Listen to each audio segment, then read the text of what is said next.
और अब बात उस स्ट्रेट ऑफ हॉर्मुज की जहां से गुजरने वाले जहाजों से ईरान फीस वसूलने की तैयारी कर रहा है। स्ट्रेट ऑफ हॉर्मुज में ईरान तुर्की का मॉडल अपनाना चाह रहा है, लेकिन ट्रंप न सिर्फ इसके खिलाफ हैं बल्कि अंतर्राष्ट्रीय कानून का हवाला देते हुए ईरान को चेतावनी भी दे रहे हैं। सवाल यही है कि आखिर तुर्की का वो कौन सा फॉर्मूला है जिसे ईरान अब स्ट्रेट ऑफ हॉर्मुज में लागू करना चाहता है।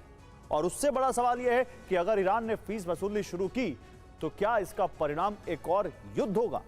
ईरान के उप विदेश मंत्री काजिम गरीबाबादी ने कहा है कि हॉर्मुज स्ट्रेट में उन जहाजों की सुरक्षा सुनिश्चित नहीं की जा सकती है जो ईरान के नियम और व्यवस्था का पालन नहीं कर रहे हैं। दुनिया भर में दो तरह के जलमार्ग हैं, पहला प्राकृतिक जलमार्ग और दूसरा मानव निर्मित जलमार्ग। मानव निर्मित जलमार्ग से टोल या फीस वसूली जाती है क्योंकि उसके निर्माण में खर्च आता है, लेकिन जो जलमार्ग प्राकृतिक हैं वहां कोई टोल टैक्स या फीस नहीं वसूली जा सकती। इस कानून का नाम है united nations convention on the law of the sea, short में इसे अनक्लॉस कहा जाता है।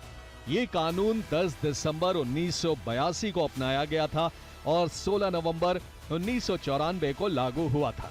इसके मुताबिक कोई भी देश खुले समुद्र या प्राकृतिक जलमार्गों से गुजरने वाले जहाजों से केवल गुजरने का शुल्क नहीं ले सकता, क्योंकि खुले समुद्र या प्राकृतिक जलमार्गों पर किसी एक देश का नहीं बल्कि पूरी दुनिया का अधिकार है।